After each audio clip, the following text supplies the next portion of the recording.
आम्ही आज काजूची भाजी करणार आहे। हे बघा, हे गावून काजू आणले ते बघा, असे अख्खे। आता आई कापते काजू आणि बघा काजू कापून असं घर हे होतं आणि आता आपण सुरीच्या साह्याने काढणार आहोत।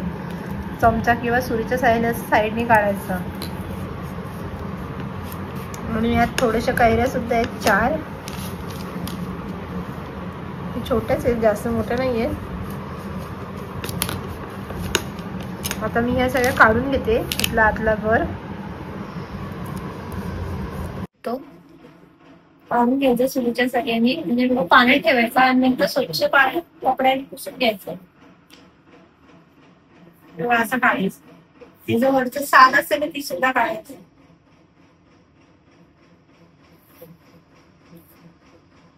आणि ह्याला चीक होतं या काढताना कापताना, त्यामुळे हाताला तूप लावायचं।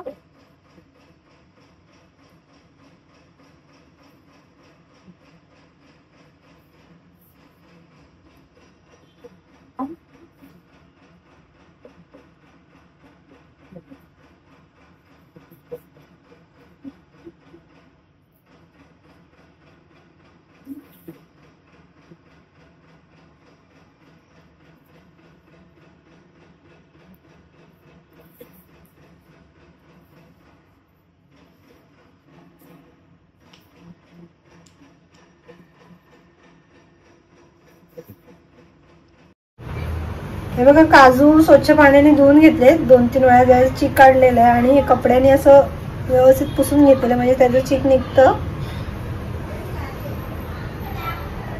आणि इथे फोडणीसाठी कांदा घेतलेले आहेत, 2 कांदे घेतलेले, 1 छोटा टोमॅटो घेतलेला आहे आणि कोथिंबीर घेतलेली आहे।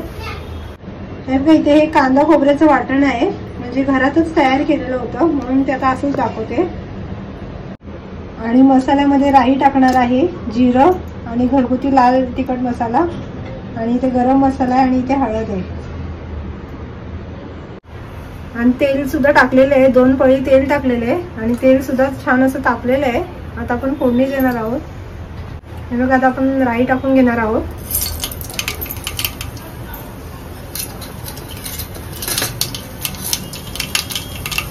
आणि थोडंसं जिरं टाकणार आहोत।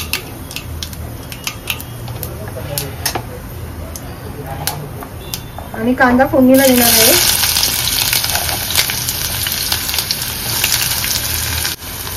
कांदा व्यवस्थित परतून घ्यायचा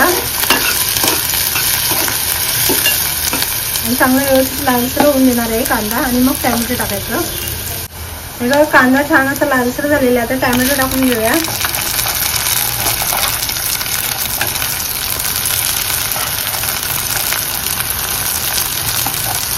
व्यवस्थित परतून घेऊया।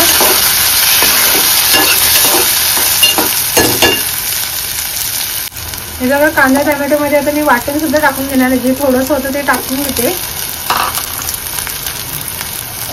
आणि ते सुद्धा व्यवस्थित परतून घेणार आहे।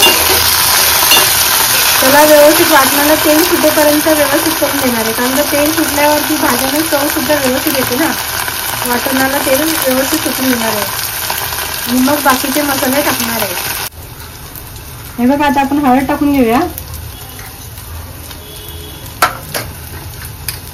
आणि परत एकदा व्यवस्थित परतून घेऊया।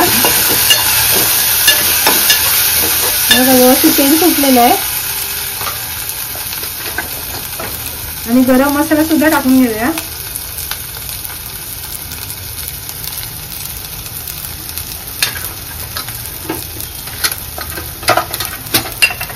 आणि घरगुती लाल तिखट तुम्हाला जेवढं हवे तेवढे टाका, मी 3 चमचे टाकते, हा छोटा चम्मच आहे।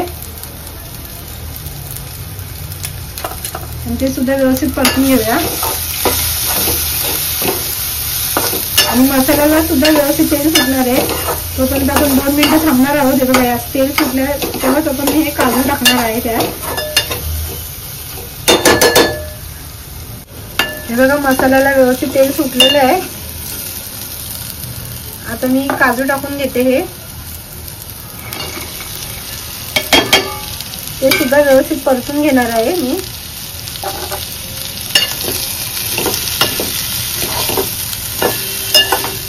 हे व्यवस्थित परतून घेते आणि एकीकडे इथे मी गरम पाणी ठेवले, म्हणजे पाणी त्यात काजूची भाजी शिजवण्यासाठी, कारण का मी मोस्टली गरम पाणीच यूज करते, कारण का गरम पाणीने लगेच भाज्या शिजतात, थंड पाणी वापरत नाही मी. आता हे व्यवस्थित जरा झाकण ठेवते 2 मिनिटं आणि मग पाणी ओतून घेणार आहे ह्याच्यात. हे बघा आता मी मीठ सुद्धा टाकून घेते. जेवढं आपल्याला हवे चवीनुसार तेवढं मीठ टाका, जेवढं लागेल तेवढं.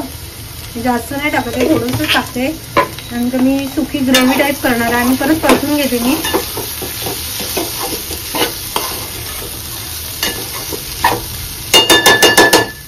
आणि जे गरम पाणी केलं होतं मी, त्यात मी गरम पाणी टाकून घेते यात.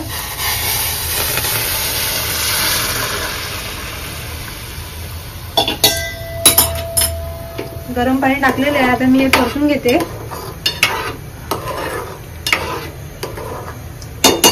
आता मी हे 20 मिनिटं ठेवणार आहे आणि झाकण ठेवते. 20 मिनिटं व्यवस्थित भाजी शिजून देणार आहे. हे बघा आता मी झाकण काढून घेते आणि 20 मिनिटं झालेले आहे. आणि कोथिंबीर सुद्धा टाकून घेते आणि व्यवस्थित परतून घेणार आहे. हे बघा अशी सुकी भाजी झालेली आहे तयार काजूची. जास्त सुकी नाही केली, थोडीशी ग्रेव्ही टाईप ठेवलेली आहे. हे बघा अशी सुकी भाजी केलेली आहे. हे बघा काजूची भाजी तयार झाली आहे. कशी वाटली नक्की सांगा. आणि माझ्या चॅनल तुम्ही नवीन असाल तर माझ्या व्हिडिओला लाईक करा, शेअर करा आणि सबस्क्राईब करा.